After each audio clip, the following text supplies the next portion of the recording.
Well, it's wonderful to have you all here.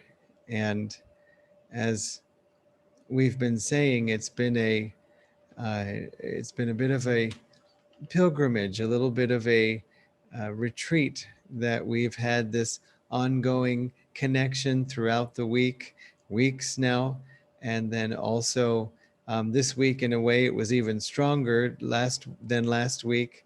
Partly because last week we had Jyotish and Devi, which was a huge blessing, but we didn't get together on Sunday, and not even really on Saturday. We had our classes on Saturday as usual. So in this case, from Monday all the way through now to Sunday, we've had this opportunity to connect for those who have been able to and wished to. And this continues as we've announced. The prayer-a-thon will continue into next week with the lockdown extended. If they're going to extend lockdown, why not extend prayer-a-thon? So we'll continue on in that way. And this whole week has been about celebrating Swami Kriyananda's impact on our lives. And again, seeing that everything that has come to us has come through him as the agent. None of us met Master directly. We certainly have read the autobiography of a yogi, and there is an incredible power that comes from that.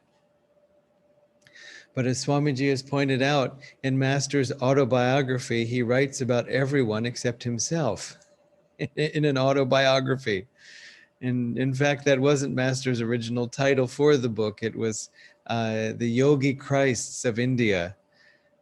But he later changed the title before publication to Autobiography of a Yogi. And so the thing is that we're so blessed and privileged, really, to have Swamiji as the channel through which these things come.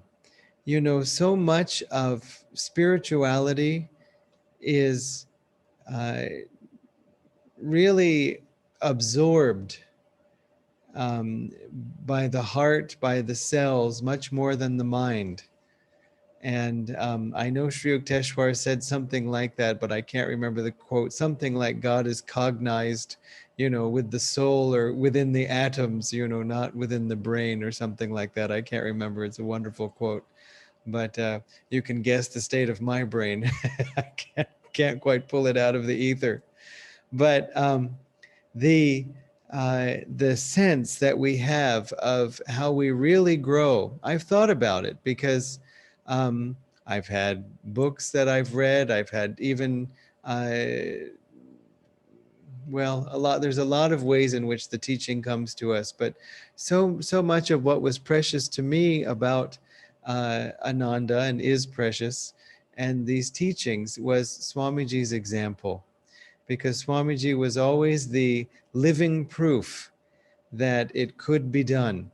And he was also the model in terms of the way he behaved. It wasn't that he put himself forward as a model, he was a model.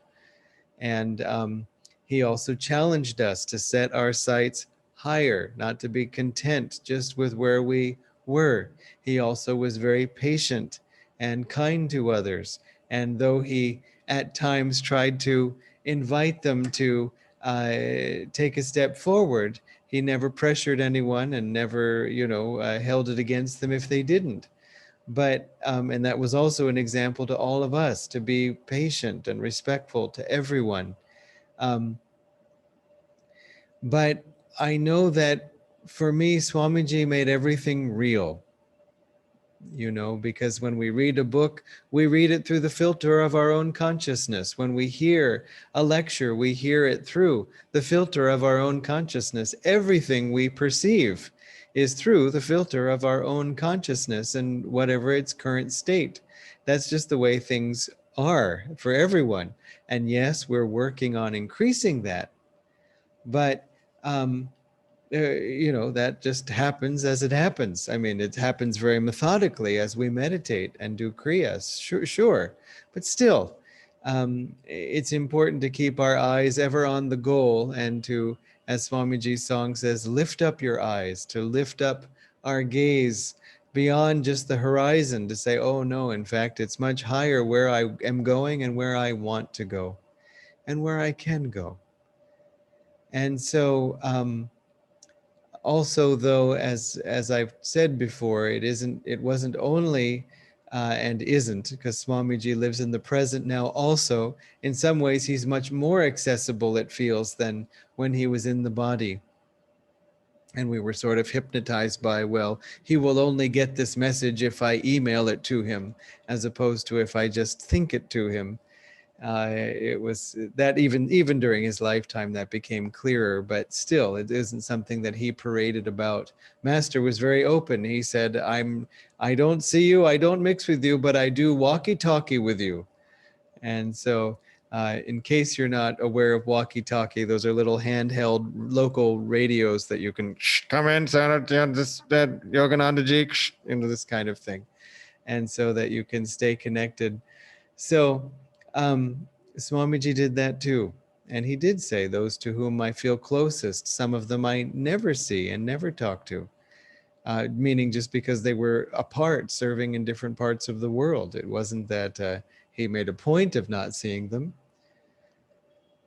But the other thing beyond all of this was just the presence, the experience of joy, rather, that we felt in Swamiji's presence. When he came into a room, there was just a flood of joy and bliss and energy that I think we've all probably experienced, whether visiting a temple or in a satsang or a different things. Suddenly, I know some people have shared, when they have come into the center and just somehow there's a lift of energy, a boost. And of course, when we've seen Jyotishji and Deviji, especially when they've come here, to Chennai and we've had that opportunity, but even on Zoom, but there's a, that thrill is something we felt around Swamiji. And it wasn't an emotional thrill only. For some people it was, and perhaps, for all of us, it was at some time when we missed him dearly and finally got to see him. But when our inner nature, our hearts were calmer, then we could feel a much deeper and much more powerful thrill that was really life transforming. And I think in some ways, more than anything, that's the way in which he helped and continues to help us all through his presence, is by that magnetism, all as a channel for Master. As he said, I only want to be remembered, if I am remembered, as a disciple of my Guru. Mr. Karthikeyan praised him by saying, every teacher teaches, but almost none of them say, I am a disciple, instead of I am a guru. And Swamiji, he said, and Swamiji has only ever said, I am a disciple of my master. Even there's a saying in India that gurus there are many, but few are the disciples. And that's an interesting thing to ponder, because many people mistaking the spiritual path for that follows the same rules as the worldly path, that more prominence, more visibility makes you better. Somehow it matters how you appear in other people's eyes, and so they strive to become teachers and so on, just to get attention. And I'm not criticizing anyone. It's a temptation for all. Or to put it another way, we all have our different temptations until we're free in God. But nevertheless, it is something to be aware of. The true disciples aren't even interested in such teachers. As Swamiji said, when someone was asking him basically how to grow the work, he said, listen, if I wanted to, I'm sure that I could put on a whole show to attract people, and I could say how great I am, and I think I'm intelligent enough that I could pull it off, that I could attract quite a few fools. He said, but I wouldn't attract the good ones. They would give this a wide berth, because people know, they have a sense, probably developed over lifetimes, of what is a true teaching And again, what truly resonates with me? I'm not saying that there is a true teaching and false teachings, but really, what is a true teaching born of God realization, self-realization, and what is for me? Both of these are important. The most important is what is for me. But but for me, speaking, Swamiji, as I said, he conveyed everything. I didn't feel that right away. It took a long time. Again, I was trying to grow my ability to perceive and receive, and I'm trying still. But that there was a certain point where once that thrill comes, wow, I've never felt this before, and I want to feel it again. And so that feeling starts to take over more and more and more importance in our lives. And we then do the hard work, but we're motivated because, again, we've seen Swamiji has made it. So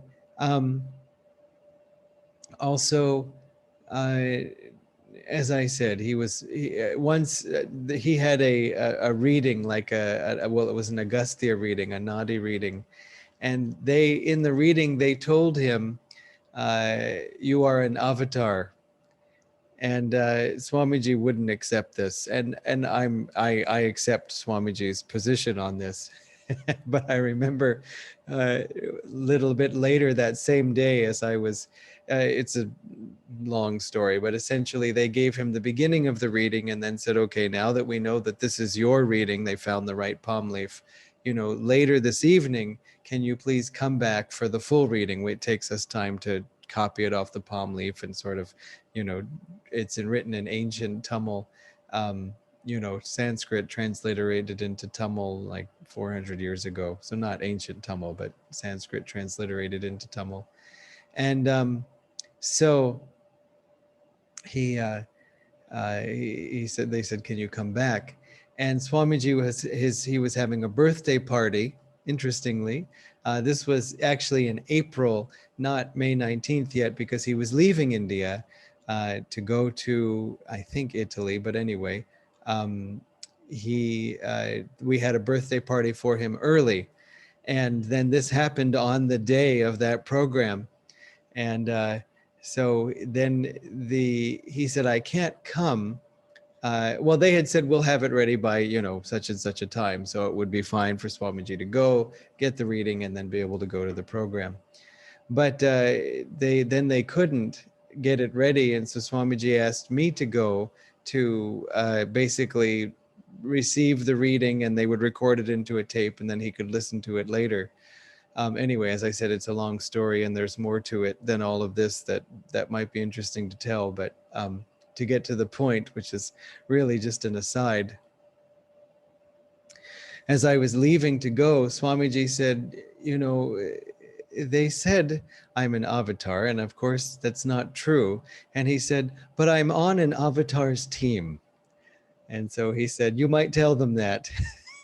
So again, that's how he saw himself, just as on Master's team, as Master's child, and doing his part.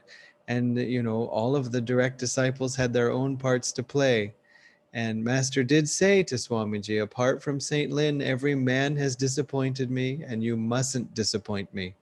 And it wasn't that the men had disappointed him spiritually in their spiritual lives, but they hadn't had the interest in sharing this teaching with others actively. And Swamiji had that. Master said at another time, if Walter had come sooner, now we would have reached millions by now. And so it's quite a thought to contemplate too. But anyway, when I got to the place, to the reading, and I said to them, Swamiji said he's on an avatar's team, and they just looked at me blankly. And so I said, never mind. But they said, we can't give the reading to you.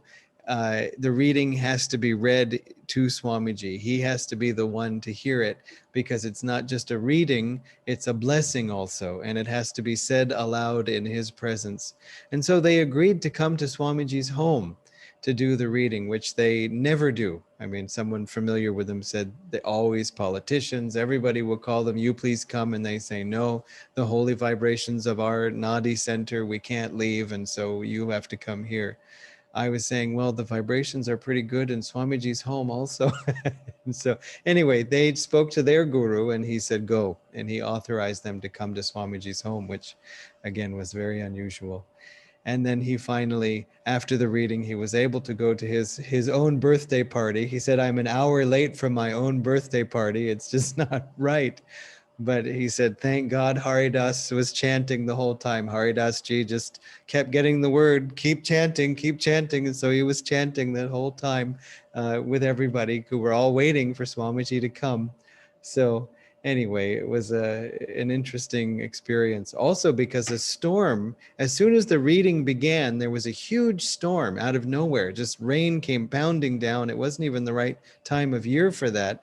And then as soon as they ended, the rain stopped.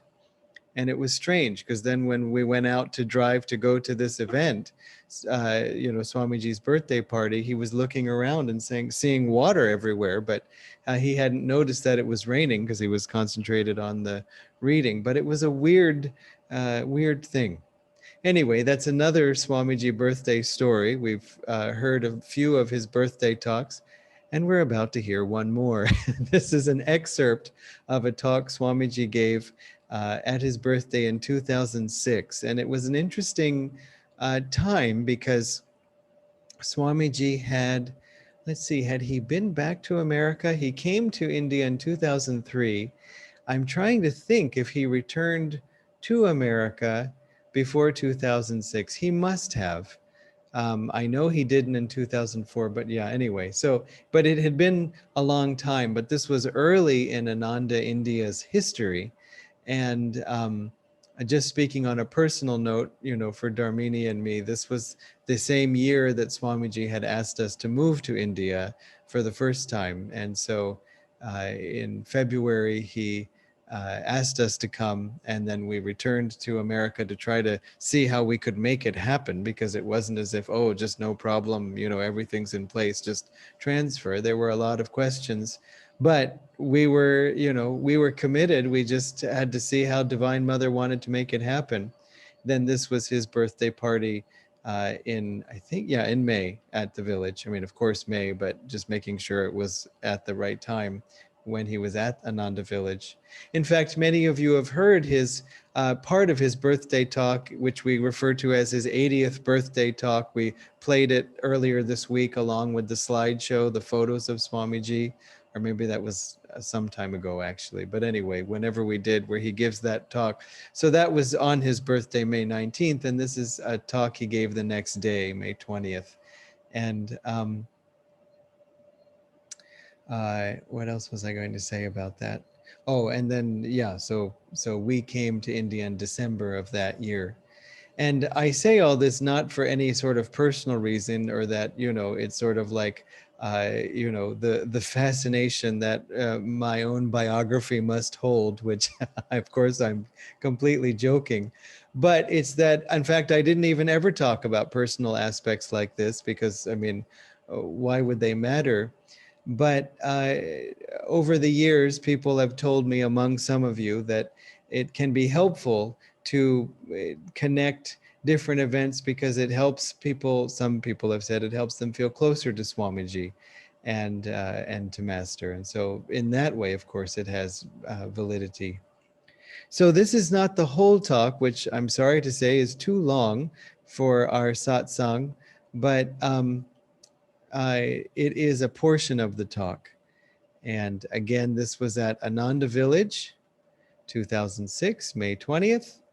And Ananda India was 3 years old. Now it's 18 years old. Amazing. And so we'll be with Swamiji now for a little bit, and then we'll close with the arati.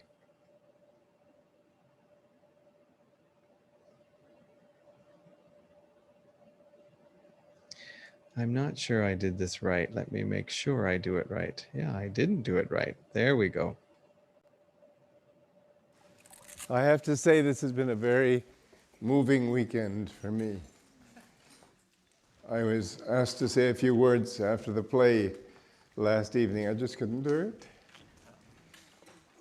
It is thrilling to see that Master's light has come into so many faces. Thank you. All the work that I and we have done over these past 40 years, it's a big work and we've done a lot. I think it can be at least 4 times as big in India. There is a quality of the consciousness of people. And can't you get in here? There's some room around to the side and just anywhere. Come on in. Please don't huddle in the doorway. There's chairs where people have their hands up. And there's some room over here.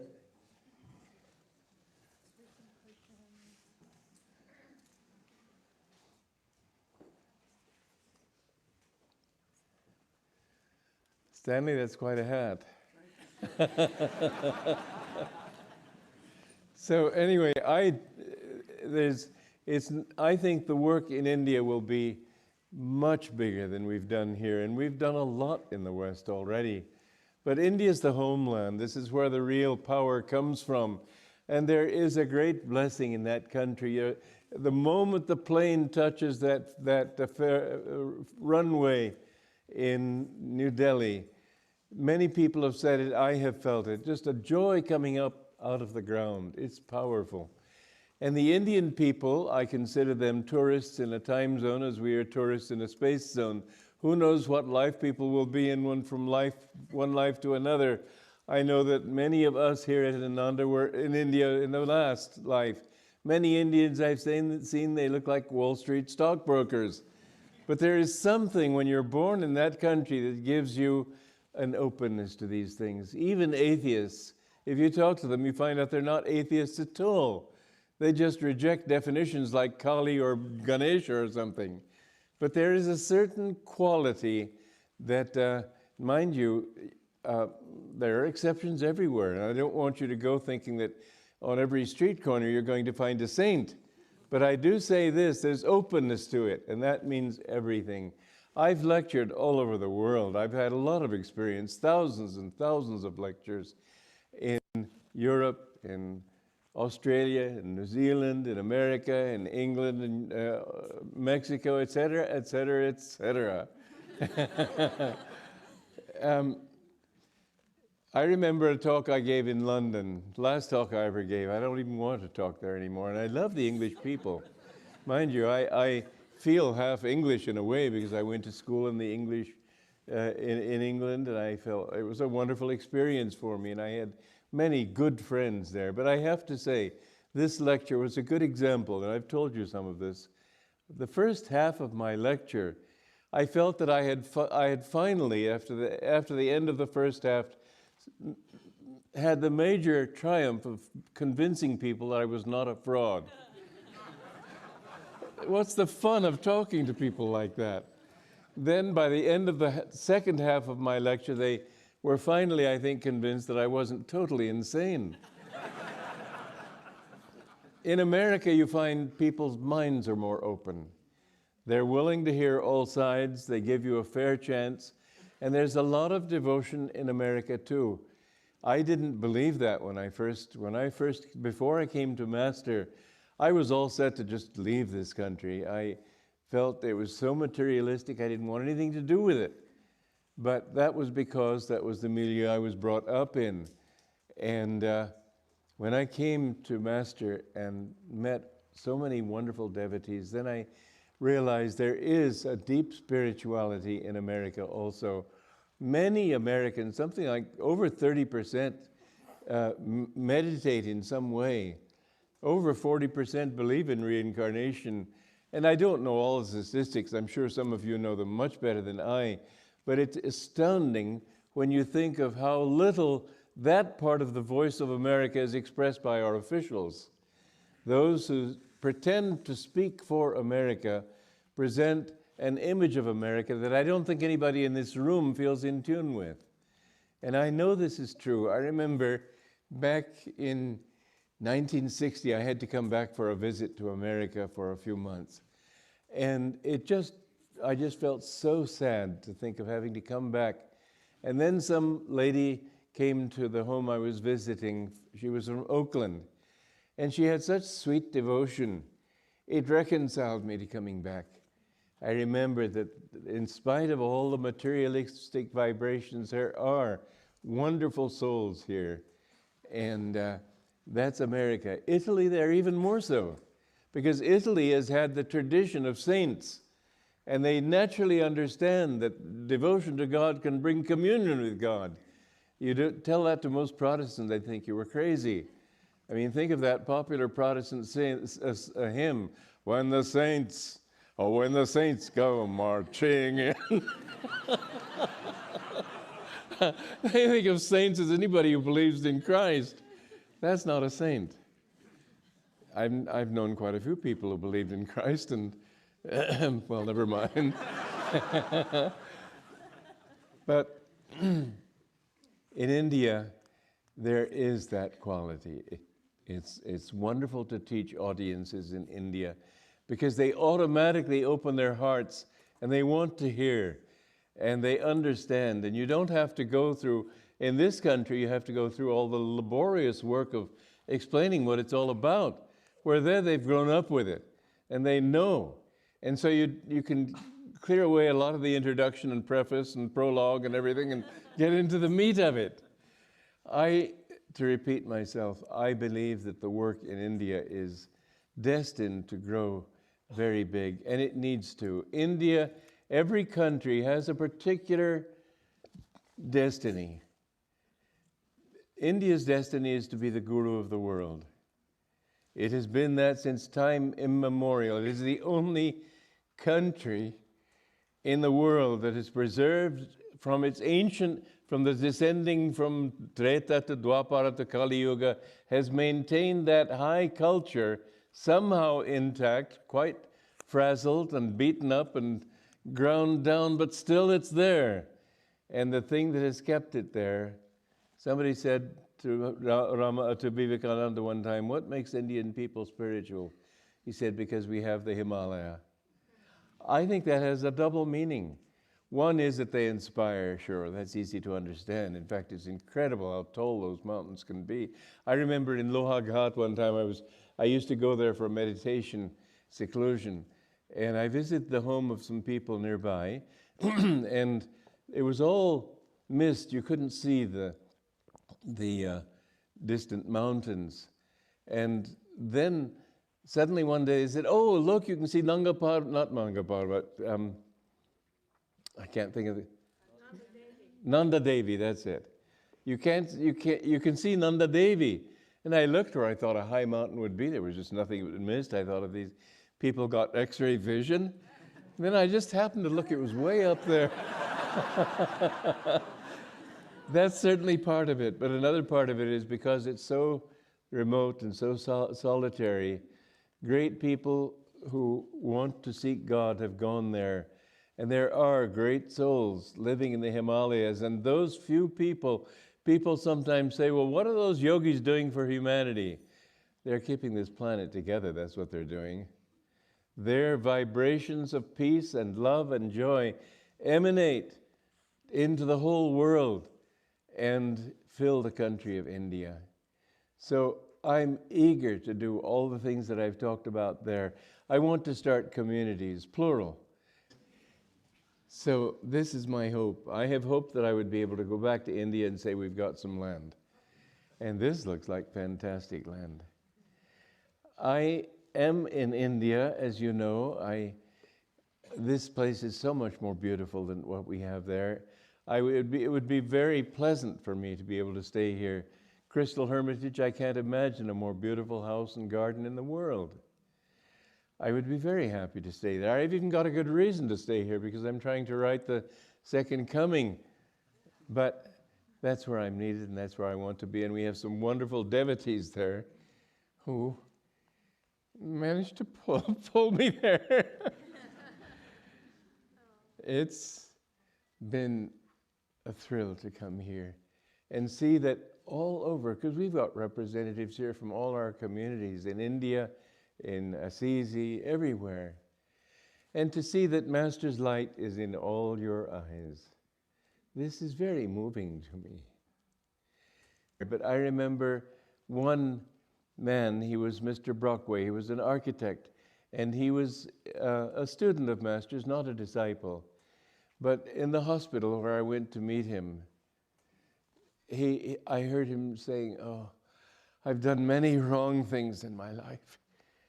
And I repeated this to Master, and Master looked very sad. He said, he shouldn't have said that. We've all done wrong things. The past lives of all men, Sri Yukteswar said, are dark with many shames. Forget about it. God did those things. God acted through you, and through your mistakes, he made mistakes. But it was he, so give him the credit and the blame and everything. Release it into him. I don't say, therefore, go ahead and do everything blameworthy and feel free. But I do say that if you can really feel that he is doing it, you won't do anything wrong, because then you'll want to do it in his way. And so everything that you've done, give it to him. This is the path of moksha. First comes the stage of Jivan Mukta, where you reach the point where you no longer have an ego. You've unraveled all those little strands that said, I am this. As I said yesterday, people are every human being in this world is a bundle of self-definition. We have to untie that bundle. We have to understand that he is our reality, and it was he who was acting in all this, even through our ignorance, because it's all his show. There's no one else to have the show. He even created Satan. He did everything. And then when you reach that state where you're no longer, because you know that he is the doer, and you've overlooked your life and seen looked over your life, you've seen there's nothing there. But then, when you can do that, then you've reached the state of oneness with God. That's all you need. Master, at the first Kriya that I attended in 1949, said of those present there will be a few paramuktas, a few siddhas, and quite a few jivan muktas. You can be a jivan mukta in this lifetime. You can. Work at it. Don't say, oh, me? Yes, you. It says in the Gita that even the worst of sinners can quickly find me if he steadfastly meditates. But mind you, although you're one with God and is equal to every master who ever lived, still you haven't reached that highest stage, and you can't bring into this world that complete power, because you've still got behind you in your samskars of the past all the lives that you have lived that were lived in ignorance. And you have to look back over those lives and go through in meditation, in maybe one meditation you can clear up the karma of one whole incarnation. But there have been billions of such incarnations. That's a scary thought, but it's a fact. We've been hanging around a long time. And you've been a pirate, and you've been a merchant, you've been a sailor, and you've been all sorts of things. And the fascinating thing is, as Master wrote in Autobiography of a Yogi, every atom is dowered with individuality. Every ego is just that little atom that has finally evolved to the point where it's self-conscious and wants to know more. But every ego is an individual. No two of you will ever exist in this universe. You are you. It's incredible. God plays your particular role, which he's played through many, many people, but he plays it in your way, so that he will, if you were a pirate, you will have been your type of pirate, not somebody else's type. Always it's been you. This is how saints who are liberated from worldly karma can recognize souls, even though their faces have changed a lot, but in the eyes you can see it's that person. You will always be you. There'll never be another you. And what you need to do is see how that you was really an expression of God, doing these things, making many mistakes, having great victories, having great successes, but everything always. This is the irony of human existence. Because God cannot change the level, the wind cannot change the level of an ocean by creating high waves. For every high wave there has to be a trough, doesn't there? And everything is just always equal. So this is a law of life, that for every success, you have to have a failure. For every fulfillment, you have to have a disappointment. For every joy, you have to have a sorrow. This is the law of life, and it cannot change. And it's that you have to have it, not that you had had joy, but somebody in China has to suffer. You have to suffer, because you're the king, the linchpin to which all these things are tied. And isn't it an irony when you think of it, that after all the striving for success and money and love and fame and everything that we go through in life, the sum total of it all has to be zero. Think of working all those lives for nothing. For nothing. Really, that's literally what it is. There's really no other way out. People think, well, I think I can make it this way, and they try it. Yeah, sure, try it. But at the end, it doesn't work. Nothing works. And so it is that finally, when you've looked through all those lives and you've sort of seen that God did it all, God was playing all those different roles, then you become a fully liberated soul. When such a soul comes down from that liberation, and almost all, there's a story that Ramakrishna loved to tell, of 3 villagers who walked outside their village, and they came to a high wall, and they thought, we've never seen that place before. What could be behind it? And so it was too high to climb for one of them, but they said, okay, let's make a pact. We'll work together so that one can get to the top of the wall, then he can tell us what's on the other side. So they put somebody stood on his tree stump and somebody on his shoulder, and the third person climbed up and got on his shoulder and finally reached the top of the wall.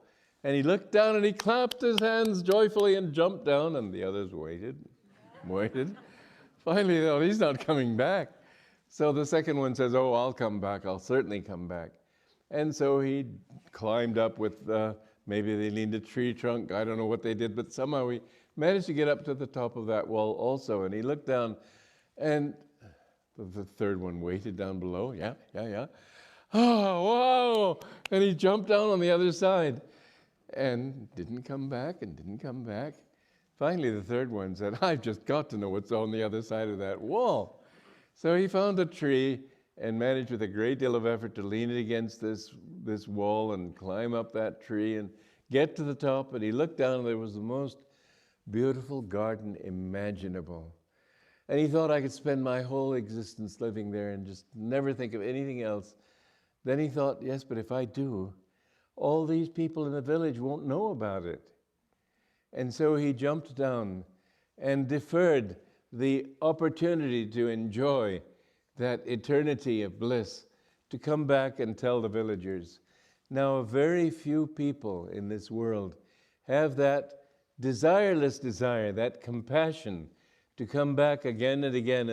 That's the definition of an avatar. An avatar is not understood in India. An avatar is simply a liberated soul who comes back into this world to free other people. And when Master was brought as a baby to Lahiri Mahashai, and Lahiri Mahashai said, your son will be a yogi, and he will be an engine to carry many souls to God's kingdom. It takes the power of an avatar to help the whole humanity, to help masses of people. Even liberated ascending masters don't have that kind of power. It's a law of life, of spiritual life, that you must free 6 other people.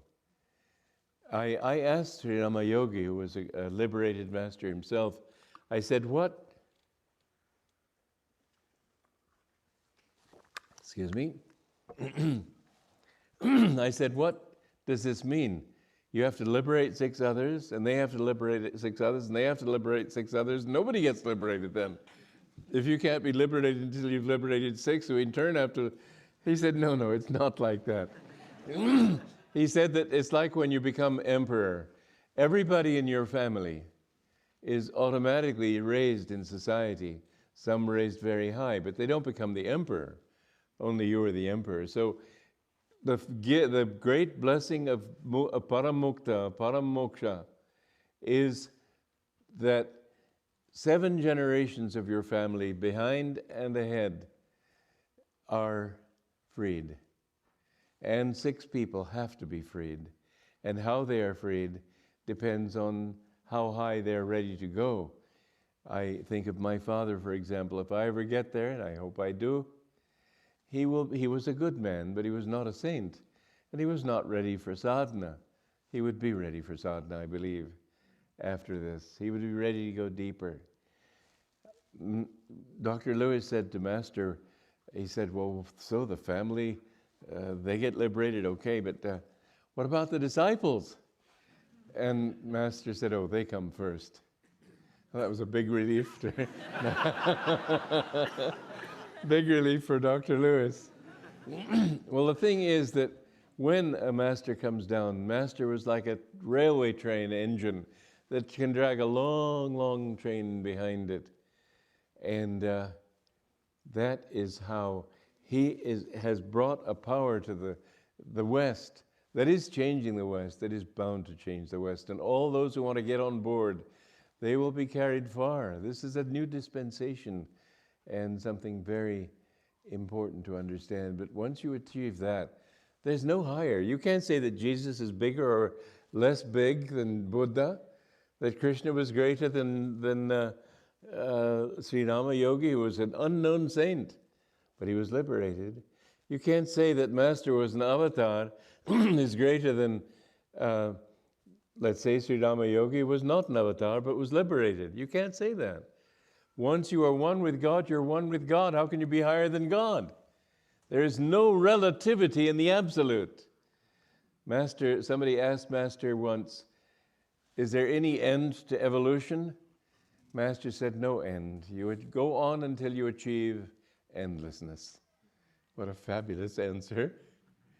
You become endless, you become everything. And even a Jivan Mukta is that. He's not less than any great avatar, except he has less power to be able to help other people, except that he has to still work on his own little past incarnations. But he's free of ego and he's one with God. You can't be greater than that. So you should try to become Jivan Mukta in this lifetime. At least that is the way Master put it. Sounds like a hell of a lot to me, but at least that. Your destiny is very high. Don't ever put yourself down. I remember back in the early days, Master told me to grow a beard. I mean, here I was, 23 years old. Most of the people I was talking to were in their 40s and older. And I guess he wanted me to look a little bit more dignified. And so he had me grow a beard. And because I wore this beard, lots of people thought I looked like Jesus Christ. Better that than Fidel Castro. Anyway, because they said that, they wanted me to be in a play for some sort of function, just acting the part of Jesus at Gethsemane. I didn't have to say anything. All I had to do was sit on at this rock and sigh every now and then. Anyway, afterwards, people said that you really did look like Jesus Christ. Master told me this. And I said, sir, I'd rather be like him than look like him. He said, that will come. That was what impressed me. And he didn't say it to me personally. That's his answer to every one of you. That will come. You are God in disguise. Just strip off that disguise. Learn to love. Learn to be pure of heart. Learn to be innocent. Learn to be sweet and kind. Learn to love God. Remember, you don't have to lift yourself up by your bootstraps. He does that. You have to open yourself to him. That's really all it's about. When you are open, when the chalice is turned up, the wine can be poured into it. But if you yourself turn that chalice down, how can it be poured in? So let me read to you. I was going to read to you a few passages from the Gita. By the way, Dana Anderson did this beautiful painting. It's not doing it justice to see it on the little cover of a book, but I asked her to do that, and I've asked her to do another one for the second coming. And I think it's fantastic. It gives the idea of the divine vision. In India, Where is Dana? There's Dana back there. Wave to people.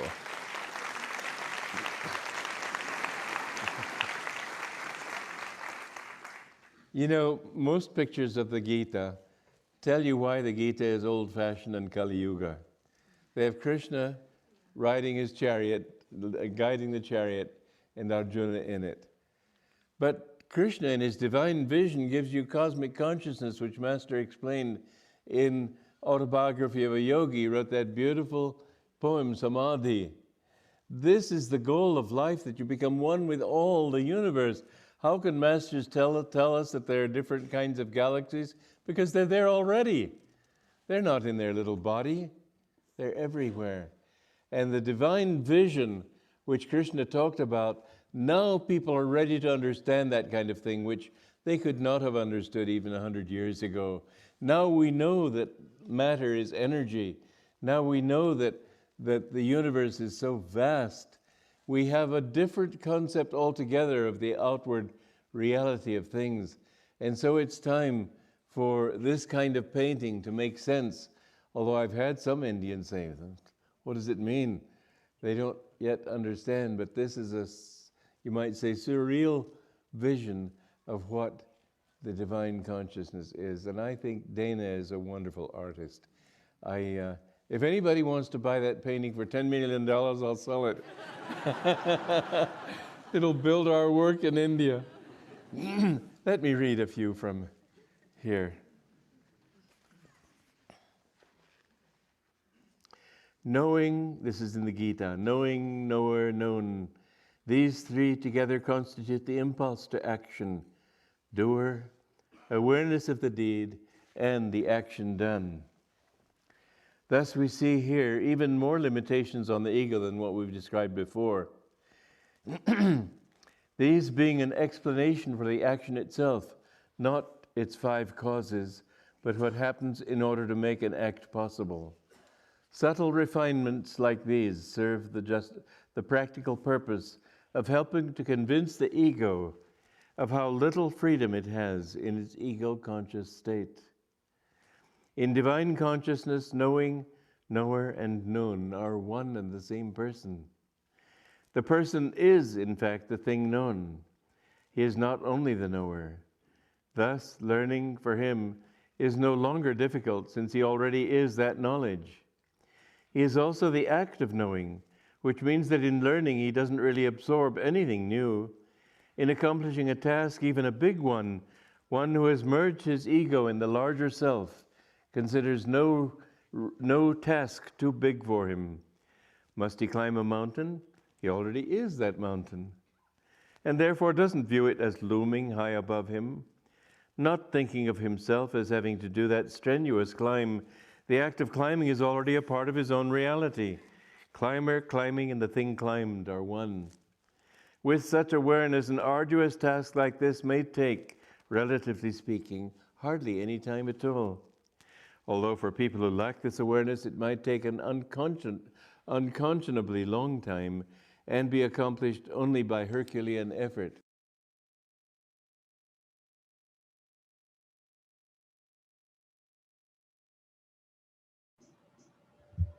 Sorry to have ended it right there, but Swamiji went on for some time, and I wanted to include at least the taste of it. He's reading from the Gita partly because it had just been written.